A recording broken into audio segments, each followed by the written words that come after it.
We are closing this conference, this two-day full conference. We are supposed to, me and my colleague, Mr. Marangos, are supposed to be giving a closing speech. I don't think that the thing that I will be trying to do for the next 4 or 5 minutes probably can be qualified as a speech, technically speaking. Probably the most literal expression would be closing remarks. I am very fond of analytical philosophy, Anglo-Saxon, and very fond of accuracy in wording, so I would rather refer to remarks, okay? Now, I have to say at the outset that I'm not an economist, you know that, but for those of you who heard my paper and know what I am doing here in this university, you know that I am very interested in macroeconomics and public economics and of course in political economy, because I'm very interested, and that's what I teach and do also, in the EU institutions. So the thing I would like to do is of course to skip everything that is technical as far as economics is concerned, because my colleague is much better, more capable than me to do that.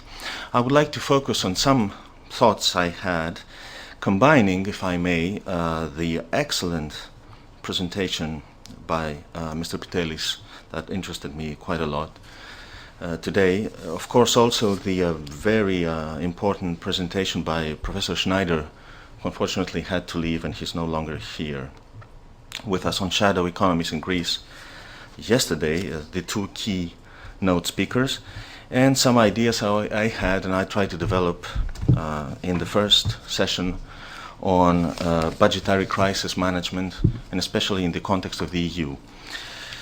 Now, I will try just to refresh a little bit your memory. The problem we seem to be facing here is not only the deep shit that Professor Pitelis talked about in Greece, the grave problems, one would say a little bit more gently, but most importantly, the institutional drawbacks that we are suffering in the EU, and that of course make us, our structural problems in macroeconomic management and the long-term structural deficiencies that we have in Greece only make them worse. So we'll try to combine a little bit some of my ideas with some things I saw in Professor Schneider's presentation, and also one or two basic ideas by Professor Pitelis. The basic problem to my eyes and to my mind is that we have, as an EU, as a European sort of union, an incapacity, which is a structural incapacity, to account for and to handle efficiently not only budgetary crisis like the present, so, debt and deficit crisis, but most fundamentally, member states' competitiveness deficits, comparative deficits. I mean, every child knows that if we simply compare between long-term trends in national balances of payments, we have a quite clear idea where we stand. For example, where Greece stands vis-à-vis Germany in these kind of, in this respect. But we have grave structural problems to manage, both preventively and correctively, to devise preventive and corrective measures against the possible collapse, budgetary, of course, collapse of member states. And more fundamentally, we don't have the most efficient in the world mechanisms in order to as I say, decide whether our problem that we are facing is a conjunctional or a structural one, whether the problem has to do with a specific member state, it is a short-term liquidity, mid-term loaning, long-term default, or a systemic, for example, problem of the EU, the Eurozone, most particularly. And we don't have people, I said in my paper, who will give some political priorities here. Now that seems to be the problem, the agency problem that Mr.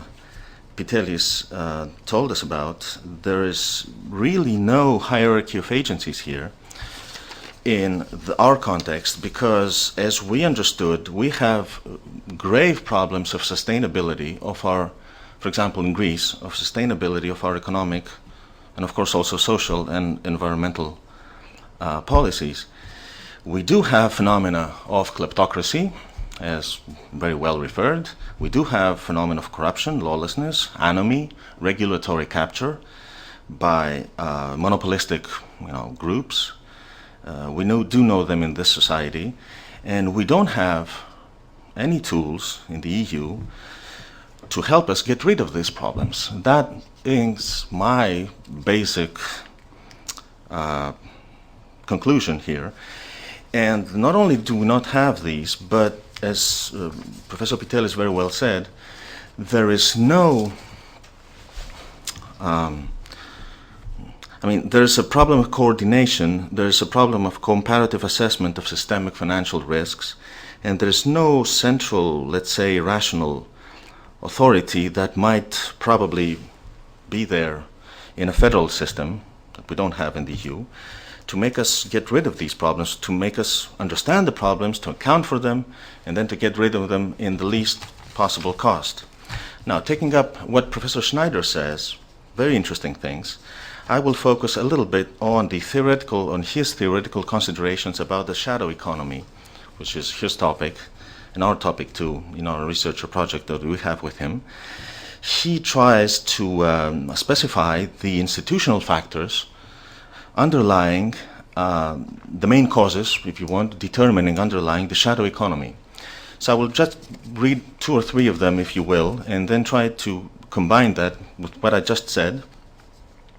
For example, one of them really interests me is not, of course, the classical ones, the intensity of regulation also, and of course the tax and social security contribution burdens. We know that, it's very classic, but other public institutions, he writes, recently various authors consider quality of public institutions as another key factor of the development of the informal sector.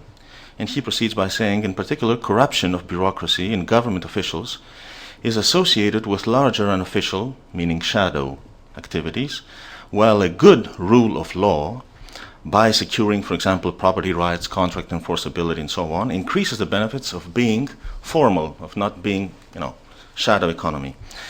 And then he concludes with this, I conclude with his presentation, the part of his presentation that I referred to. He says, under a federal system, the competition among jurisdictions and the mobility of individuals can act as an important constraint on politicians' choices, in brackets, so that they have to adopt a policy which is closer to a majority of voters' preferences. This leads to the hypothesis that the size of the shadow economy should be lower in federal than in non-federal countries, ceteris paribus, all else being equal.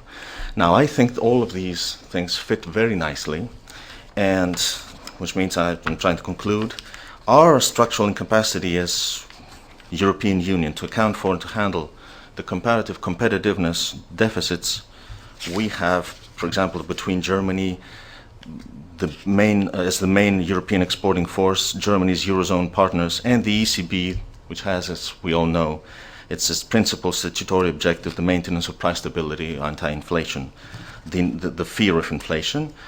Our problem of a lack of sufficiently coordinated debt management mechanisms that we saw in the Greek case, and also the problems of, as I said, the assessment of systemic financial risk and the prevention and correction of these that are due mainly, if not exclusively, to the poor quality of internal political, local, if you want, political systems like the Greek one.